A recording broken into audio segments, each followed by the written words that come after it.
Mamadou Saliou Diallo, c'est à toi maintenant. Nous allons être dans une séquence où nous allons t'écouter.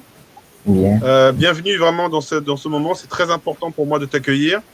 Et je suis toujours très content tous les soirs lorsqu'on voit cette brochette, à la fois les grands frères d'un côté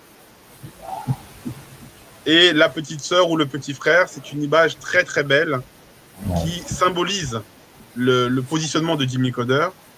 C'est ensemble qu'on avance. Nous, c'est important pour nous d'être là, Mamadou, parce que ça donne du sens à notre vie, ça donne du sens à nos carrières. Et toi, c'est important d'être là parce que tu cherches la lumière. Évidemment. Toi, tu cherches la lumière. Donc, nous, on va t'aider à trouver la lumière. Nous, on a trouvé notre part de lumière. D'accord? Si Dieu le permet, on va continuer à être dans la lumière, dans la santé. Mais toi, tu cherches la lumière. Et donc, nous représentons pour toi aussi cette lumière, puisque nous sommes des aînés et nous sommes en train de te transmettre, et non seulement te transmettre de l'expertise, mais aussi de te rendre visible et de te mettre en réseau. Et ça, dans les mentalités en Afrique, c'est pas naturel, j'ai l'impression. Ah, évidemment. Il y a une barrière culturelle à la transmission. Et c'est en ce sens-là que nos aînés ont failli. Nos aînés ont failli parce que quand bien même il y a cette tradition du baobab et de l'échange d'informations, il se trouve qu'au niveau social, il y a souvent des castes et des hiérarchies. Et le grand se trouve souvent parfois trop grand, considérant le petit comme étant trop petit. Et donc, ça crée un conflit de génération. Et les petits deviennent perdus. Et tu vois que nous sommes dans une autre génération, Mamadou. Nous voulons en fait jouer notre rôle et nous voulons transmettre. Et nous allons tout faire pour que tu gagnes de l'argent. Est-ce que tu t'imagines? Ah oui, évidemment.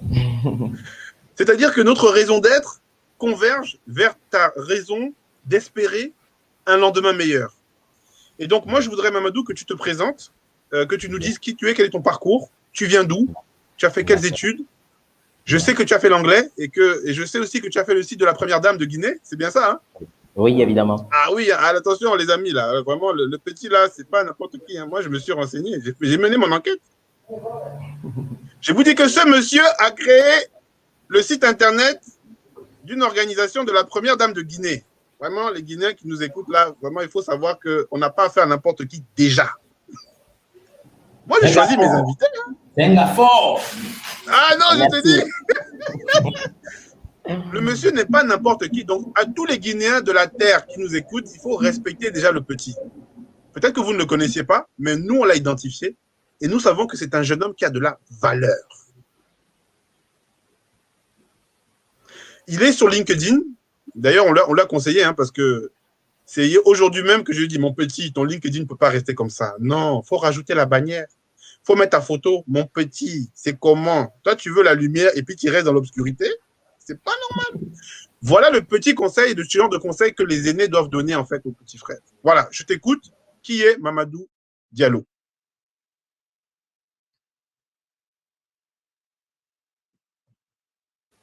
Ah, on t'a perdu quoi? Vous m'entendez? Ah, là, on t'entend. On ne te voit pas, on te voit. Ouais, là, c'est bon. Alors, je t'écoute. Qui est Mamadou Diallo? Parle-nous un peu de toi. Voilà. Donc, je m'appelle Mamadou Saliou Diallo. Je suis guinéen. Je suis né à Conakry ici. J'avais toutes mes études à Conakry, dans des écoles privées. Donc, ça n'a pas été si facile.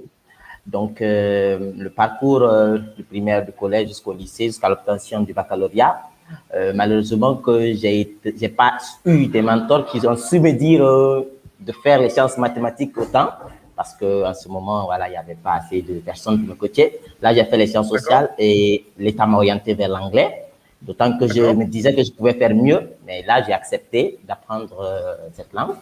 Mais après, vu la passion que j'avais pour l'informatique, je me suis adonné à fond, mais dans le sens de suivre les cours en ligne. En fait. Donc, sur LinkedIn, souvent, je venais sur LinkedIn me former. Parce qu'au départ, je savais qu'il n'y avait pas les moyens pour payer les études. Donc, je me suis dit, bon, il ne faut pas se focaliser sur l'argent. Il y a d'autres méthodes d'apprendre et de ne pas penser à aller ailleurs ni rien. Et que je voyais que les gens qui étaient là n'étaient pas si motivés à m'aider. Donc, j'ai pu payer quelques formations en ligne qui n'étaient pas chères, me former, par exemple, un logiciel de base, où j'ai géré un cyber pendant une année, cumulé avec mes études universitaires. Ensuite, dans ces parcours, j'ai eu beaucoup de relations et j'ai fait beaucoup de boulot pour les gens, à savoir des saisies et beaucoup de choses. J'ai su faire beaucoup de choses. Entre-temps, vu que je suivais du WordPress avec mes amis qui faisaient les écoles informatiques, ils me parlaient souvent de WordPress, j'ai suivi ceci sur LinkedIn évidemment parce qu'ils ont un cursus très bien fait. Donc, il m'a permis de comprendre réellement le CMS là. Et après, ils m'ont appelé, ils me disent que bon, tu peux venir travailler en tant que stagiaire dans notre entreprise. Cette entreprise, c'est Csoft. Dès ma sortie de l'université en 2015, Csoft m'a appelé en tant que stagiaire pour m'occuper du côté web parce que je connaissais le WordPress. Donc, d'où j'ai fait beaucoup de sites Internet en WordPress. Et là, étant avec aussi d'autres développeurs que, donc, moi, je ne connaissais pas, évidemment, le langage de programmation. J'étais profane dans ça. Mais vu qu'il y avait des développeurs qui développaient dans des langages là-bas, notamment le langage de PCSoft et d'autres qui développaient en PHP, mais vu que je ne pouvais pas me lancer directement dans la programmation proprement dite, je ne comprenais pas. Je me suis lancé dans le PCSoft avec les messieurs qui étaient là-bas. Là aussi, toujours sur LinkedIn, j'ai continué à me former jusqu'à ce que j'ai pu faire quelques boulots. Et durant mon temps de travail en stage, on avait eu à faire plusieurs projets dont je vous ai cité le projet de la première dame qui m'a été confié et que j'ai réalisé pour leur donner, celle de Crossme. Ensuite, il y a plusieurs autres aussi que j'ai participé à réaliser, à savoir même celle d'Indigo et d'autres aussi qui sont maintenant dans mon CV. Et après cela, vu que j'avais compris un peu WinDev, les PCSoft, et notre entreprise avait besoin de moi, ils m'ont appelé, ils m'ont dit, bon, tiens, comme tu as une notion de base sur ces langages que beaucoup de jeunes rejetaient, et que moi, je sais, c'est pas manque de coaching, manque de soutien que j'avais appris, et ils m'ont dit de venir travailler avec eux. Entre-temps, avant que je quitte là-bas, j'ai entendu parler de 10 000 codeurs sur les réseaux sociaux, et il y avait un ami qui travaille avec Madame Sego qui m'a dit, bah, tu cherches où te former, et bien, viens voir ces gens et écoute-les.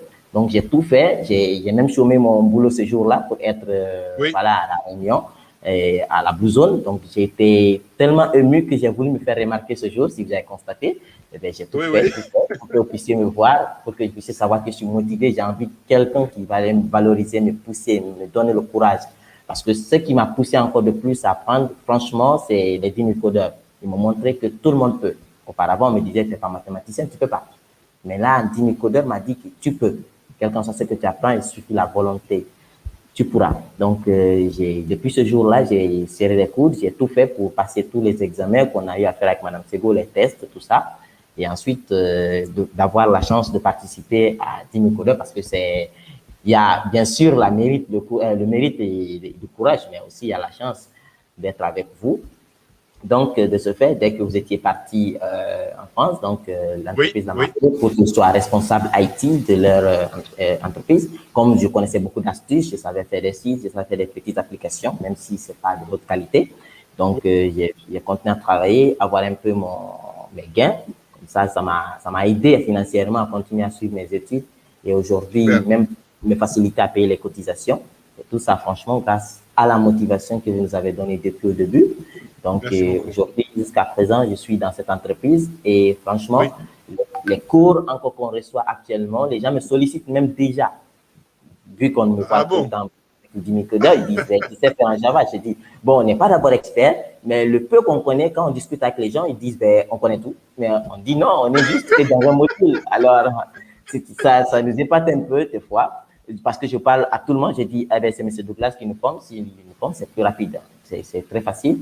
Donc, du coup, là, déjà, il y a beaucoup de personnes qui me sollicitent, qui me demandent de venir en aide, de venir dans leurs entreprises. Mais là, j'attends que 10 000 codeurs me dit carrément, hey, Mamadou, tu es prêt, tu peux maintenant servir qui que ce soit. Parce que là, il faut que j'honore réellement 10 000 codeurs. Il faut que je les montre de quoi je suis capable.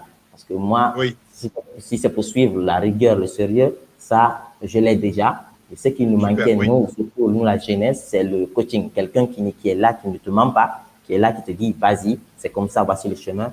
C'est ce qui nous manque réellement en Afrique. Donc, vu que déjà, nous sommes entourés, donc je crois que ça ira mieux. Donc, jusqu'à présent, je suis à Satina Technologies en tant que responsable IT. Donc, on a fait beaucoup aussi de projets. J'ai fait à nos jours 13 sites. Depuis là, j'ai fait des applications en PCSoft parce que je suis pas fort d'abord en WinDev et en Java. Donc, je suis en WinDev pour le moment. Et tout ça, depuis que j'ai commencé le cours, j'ai changé de stratégie. J'ai compris beaucoup de choses, à savoir les spécifications fonctionnelles, techniques, le cahier de charge, les tests, tout ça. Avant qu'on on se lançait directement. Alors là, déjà, franchement, je vous remercie beaucoup et je crois que avec vous, je vais m'en sortir. Et comme toute autre personne aussi qui va vous suivre, il va s'en sortir. Oui. Moi, j'ai confiance. Super. Moi, je suis très content parce que, comme tu l'as dit, hein, le sérieux, tu l'as. Tu es sérieux, tu es déterminé. Et tu l'as dit, comme pour beaucoup d'autodidactes, et je pense qu'il y a des jeunes qui nous écoutent, hein, n'hésitez pas à réagir, hein, n'hésitez pas à nous dire ce que vous pensez de ce que vous entendez de Mamadou Saliou Diallo. Il manque le coaching, il manque l'encadrement. Et j'ai entendu aussi que tu as compris que nous t'avons dit c'est possible. Oui. Ce n'est pas parce que tu as fait des études d'anglais que tu ne peux pas devenir informaticien. C'est faux. Ouais. Ce n'est pas parce que tu n'as pas fait mathématiques que tu ne peux pas faire en fait l'informatique. C'est faux. Ça fait partie des idées reçues qu'il faut briser, qu'il faut détruire. Et moi, je peux témoigner que tu es très bon. Vraiment, les jeunes, les professionnels qui nous entendent là. Parce qu'il y en a qui veulent avoir des bons profils cadeaux comme ça. Voilà, il y en a qui veulent des jeunes, mais ils veulent pas mettre le prix, ils veulent pas nous aider, nous sponsoriser. Mais moi, je vous dis, Mamadou Saliou Diallo, il est bon. Il sera prêt en août, plus tard septembre, pour de la conception. Moi, j'ai vu ces diagrammes UML. Hein. Il est bon. Il est capable de faire un cahier des charges. Il est capable de faire un diagramme de cas d'utilisation, diagramme de classe. Il est bon. Donc, s'il voit quelqu'un, genre un boutiquier, il est capable d'écouter le boutiquier, de lui poser les bonnes questions, d'écrire un minimum de cahier des charges. Dès aujourd'hui, là, hein, c'était en janvier. Hein. Là. Il est bon. Oui. Je l'ai déjà vu aussi, parce qu'on avait commencé ensemble avant qu'il y ait le Covid, puisqu'il a déjà fait du développement. Il est bon. Faites un entretien technique avec lui sur la programmation orientée objet, ça donne. Donc, je sais que ton LinkedIn va exploser, mon petit. Ton LinkedIn va exploser. Est-ce que tu comprends? Oui. Parce que les gens cherchent des personnes comme toi. Et nous sommes là pour dire oui, il est bon, il est bon. Nous espérons, Mamadou, que tu garderas ton humilité. Nous espérons que tu garderas la même vision que Jimmy Coder. Nous espérons que tu ne vas pas te fourvoyer, que tu seras fidèle aussi avec les gens qui te font confiance. Mais, a priori, tu vas t'en sortir. Et j'invite les jeunes à faire comme Mamadou. D'accord? À tous les jeunes qui sont des autodidactes. Alors, il y a Maël qui nous dit « C'est mon modèle, j'ai appris un autodidacte, force à toi, frère. » Alors, il y a Maël qui te salue. Voilà. Ça fait plaisir. Il y a des gens qui témoignent pour toi. Mamadou me fascine, il a une telle abnégation. Et effectivement, moi aussi, je confirme, Mamadou, il est déterminé. Il est déterminé, c'est quelqu'un qui ne peut que réussir si Dieu lui donne la santé, parce qu'il a une force de conviction incroyable. Il n'y a rien qui peut t'empêcher, Mamadou, d'avancer, ça je le sais. Et moi, je te recommande dès maintenant. C'est vrai que les cours ne sont pas finis. Mais tu sais, quand on sent le potentiel, on a vu ta vidéo, on a vu avec Kadiatou, j'en profite pour saluer Kadiatou Sego, qui a fait un super travail, qui est notre représentante officielle en Guinée. D'accord? Kadiatou qui nous a permis de te détecter, qui nous a permis de t'identifier, et que je salue vraiment très, très fort, qui a fait un travail incroyable avec aussi des partenaires potentiels, des organisations internationales comme le Programme des Nations Unies, d'accord, qui nous a écoutés, qui voit un peu ce qu'on fait. Voilà, donc tu as des fans, hein? Mamadou, tu as des fans, hein? Ah ouais. Tu as des fans, des gens t'aiment, Mamadou. Il y a déjà des témoignages, ça pleut. Ça pleut et c'est vraiment intéressant Évidemment, parce que voilà, ça pleut, il y a des amis qui sont là. Tu les as payés ou quoi? Hein? Qu'est-ce qui se passe? Hein? Toi, tu travailles ta cote de popularité comme ça? Oh, Mamadou, ça, c'est pas comme ça qu'on fait. Alors voilà, donc vraiment, je suis très content. Alors toi, tu veux gagner combien, Mamadou? Comment tu te vois maintenant? Je veux que tu me dises comment tu te vois dans un an, dans 2 ans, dans 5 ans, dans 10 ans. Attention, ton micro. Attention, ton micro. Oui, en franc guinéen. Comment tu te vois dans un an, dans 2 ans, dans 5 ans, dans 10 ans? Voilà, ça dépendra. Mais si on me demande combien je vais avoir ou combien je compte avoir, je dirais que j'espère que je serai pris dans des entités où je ferai ma propre boîte, où je pourrai au moins avoir les 8 millions de francs guinéens par mois pour le début. D'accord. Parce que, voilà, je suis nouveau. Donc, en espérant que ça s'améliore. Ok, donc tu veux in fine devenir entrepreneur. Alors, moi, je le dis, hein. Moi, je le dis à tous ceux qui nous regardent, il ne faut pas brader les jeunes qui sont compétents. Hein. Je répète, il ne faut pas brader les jeunes qui sont compétents. Mamadou, c'est quelqu'un de compétent. Donc, il va falloir aussi lui donner la possibilité d'avoir un salaire décent. En tout cas, nous, ça fait partie de l'accompagnement qu'on va faire, hein, ne t'inquiète pas. L'accompagnement qu'on fait avec toute l'équipe de développement personnel, j'en profite, parce que Jimmy Coder, c'est pas Douglas, hein. C'est un travail de coaching. Pour parler de coaching, il y a aujourd'hui toute une équipe derrière toi. Voici des personnes qui prennent du temps comme moi, comme Frédéric, comme Landry, pour la partie développement personnel. Voilà. J'en profite pour saluer Gnagna, Siti, Stéphane, Nathalie. Le parcours d'accompagnement d'Jimmy Coder, c'est un parcours dans lequel on fait très attention à cette dimension de coaching, à cette dimension d'un jeune qui connaît, en fait, qui découvre sa voie. Et cette dimension-là, elle est très, très importante. Voilà. En tout cas, qu'est-ce que tu peux dire aux Guinéens maintenant? Qu'est-ce que ça te fait, toi, Mamadou Saliou Diallo, de voir ce genre d'image-là? Qu'est-ce que ça te fait de voir ce genre d'image? Ah ben, ça me fait très mal de voir que les gens partent en mer pour aller chercher le bonheur ailleurs. Alors que moi, je crois et je pense qu'il y a le bonheur ici, surtout si on a des accompagnements et surtout si on a des formations de ce genre. Sinon, franchement, ça me fait très mal au cœur de voir les gens partis. Est-ce que tu as des amis qui sont partis? Tu as des amis qui sont partis? Oui. Tu connais des gens qui sont partis? Oui, oui, évidemment. Il y en a plein de mes amis qui sont partis, ceux de l'université et ceux dans mon quartier. Et il y a certains qui sont décédés par malchance lors de la traversée. Par contre, d'autres aussi sont rentrés, mais après, ils me disent que c'est pas facile. C'est pas facile du tout parce que du coup, ils sont partis sans métier. Et là, ils sont obligés de faire des métiers qui ne payent pas bien. Donc, déjà, encore, c'est la même chose. Merci en tout cas. Merci à toi. Merci pour ton abnégation. Merci pour ta détermination. On arrive à la fin de ce webinaire. Alors, un dernier tour de table. Frédéric, je ne sais pas si Frédéric nous entend. Frédéric, le micro. Le mot de la fin. Qu'est-ce que t'a inspiré, Frédéric, le témoignage de Mamadou Saliou Diallo ce soir? Oh, je pense que Mamadou est sur le bon créneau. Il est très courageux. Parce que, très sincèrement, je pense que ceux qui restent en Afrique pour se battre sont plus courageux que ceux qui essayent de partir. Oui. on met beaucoup de lumière sur ceux qui sont dans les bateaux ou qui essayent de partir. Mais le vrai courage, c'est de rester. Parce que c'est plus challengeant de rester. Oui. On reste parce qu'on accepte se battre dans l'environnement difficile dans lequel nous sommes. Et je trouve qu'il fait bien de saisir l'opportunité que Jimmy Coder lui offre. Nous sommes là pour l'accompagner, pour le coacher. Je connais très bien la Guinée-Conakry. C'est une terre d'opportunité.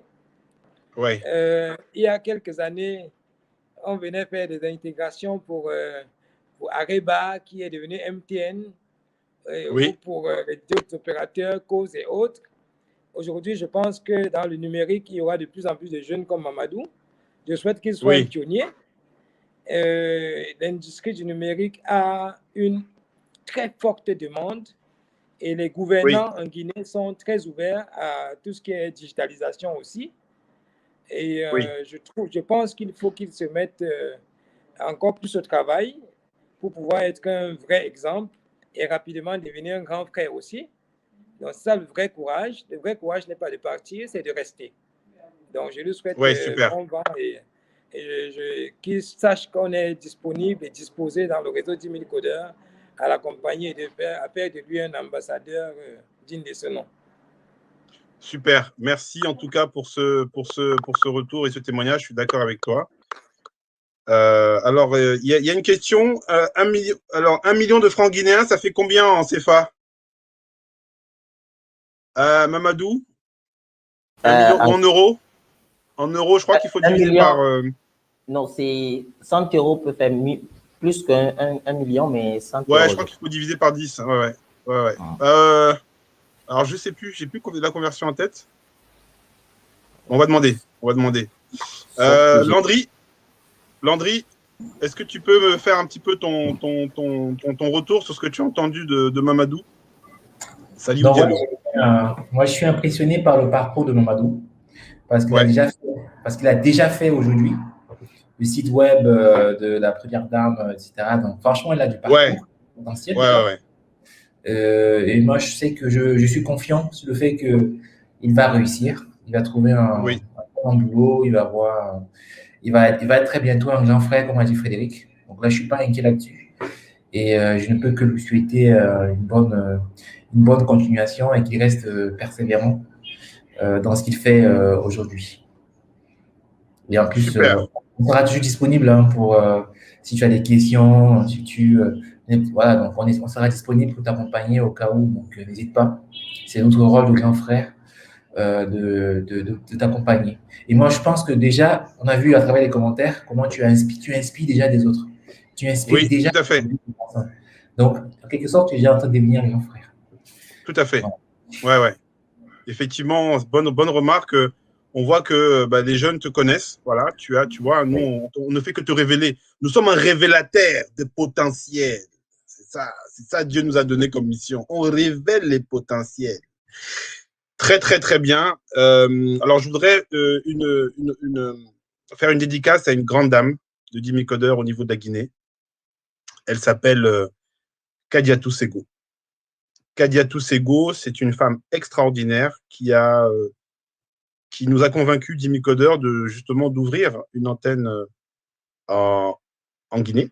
D'accord. Kadiatou, elle était en France. Elle était dans une banque.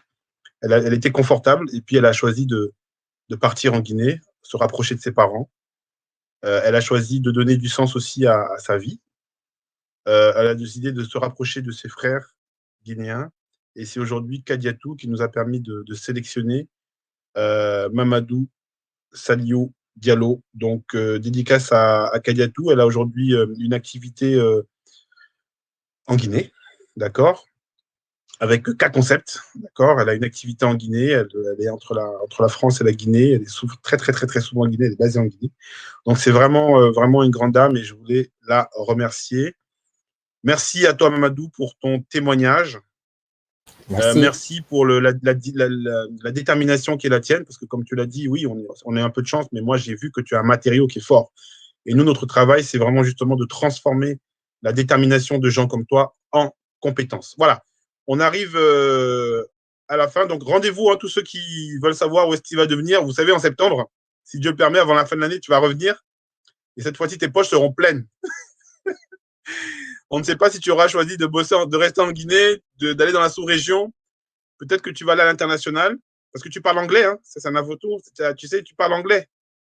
Donc, aujourd'hui, c'est un atout qui est considérable. Le fait que tu parles anglais, c'est un atout qui va t'ouvrir des portes vraiment extraordinaires. Et ça, ce n'est qu'un début. Donc, tu vas rentrer dans la liste des jeunes qu'on a accompagnés et qui se sont insérés. Je pense à Yann Banvi au Congo-Brazzaville. Je pense à Nabounou Diaby, je pense à Khadim Ning au Sénégal. Et tu vois, Mamadou, bientôt, toi aussi, tu vas rentrer dans la légende des anciens. Évidemment, j'ai confiance. La légende des anciens, et j'espère surtout que tu vas inspirer beaucoup de Guinéens